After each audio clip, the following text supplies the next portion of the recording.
Hello and welcome to Business as Usual. I'm Daneen O'Donnell and welcome to Monday Morning Collector. I am here with the owner, Jim Muslow, and thank you for allowing us to come in and learn about this business.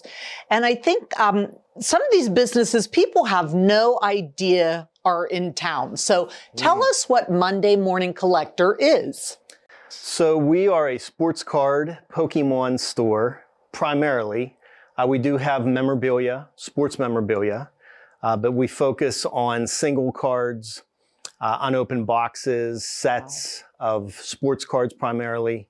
But we do have a vast collection of Pokémon that we do very well here. And that is true. It's every day we have someone come in and found us. We've been here for almost 11 months. Wow.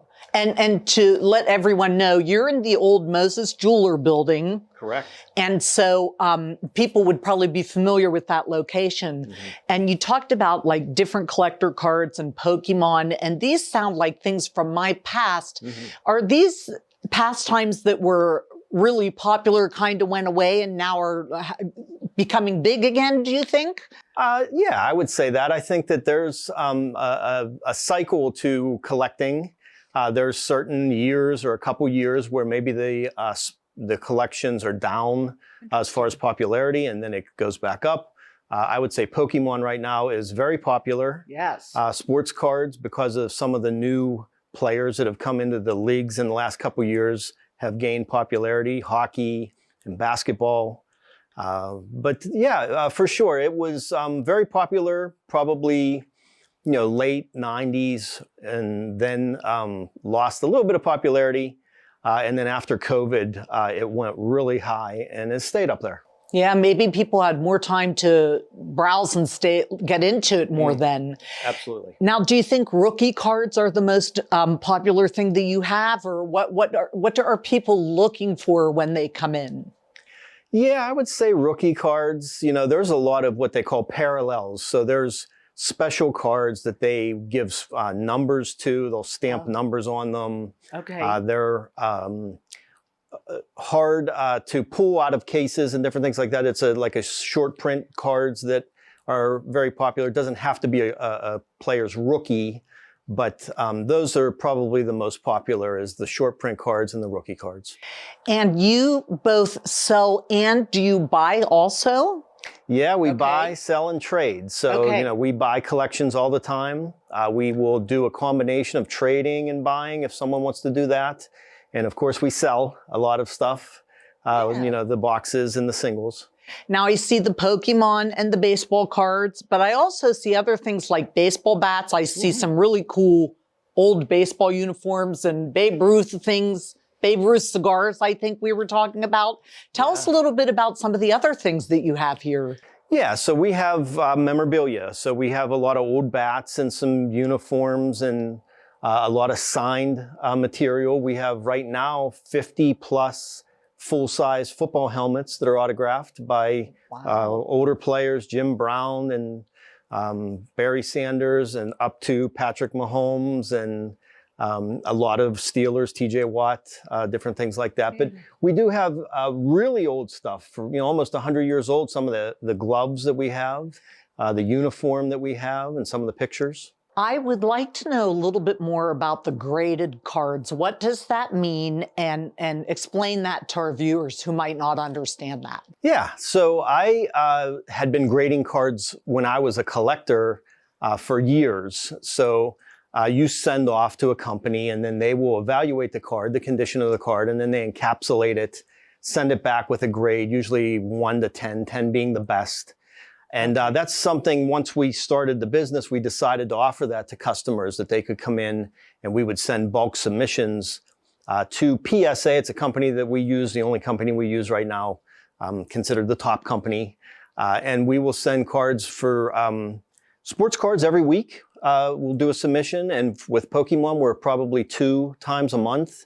Oh, wow. And people can bring their cards in. They don't have to prep them. We replace everything and we send them out.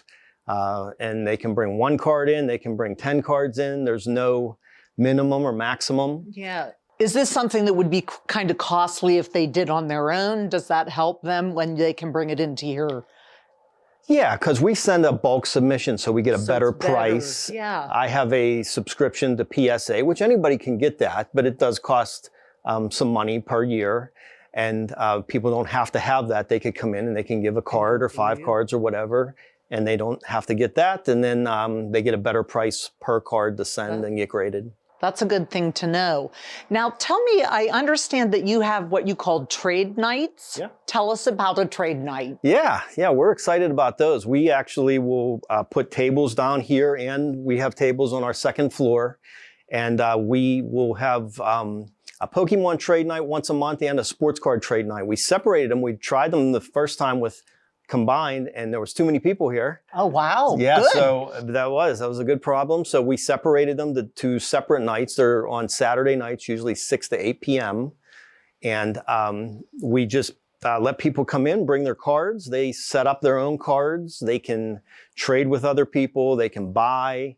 They don't have to bring cards. They can just come in and show up. And then we give everyone a raffle ticket, and we pull prizes every 15 minutes for those 2 hours for unopened boxes, graded cards, packs.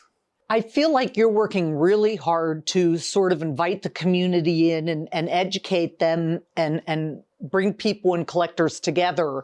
And it's probably hard to promote a business like this. Mm-hmm. So what kind of advice can you offer for that? Well, we're still trying to figure it out. We have done some marketing, billboards and newspaper, different things like that. The trade nights have helped get the word out. We are the first sports card store here in Butler in probably about 4 years.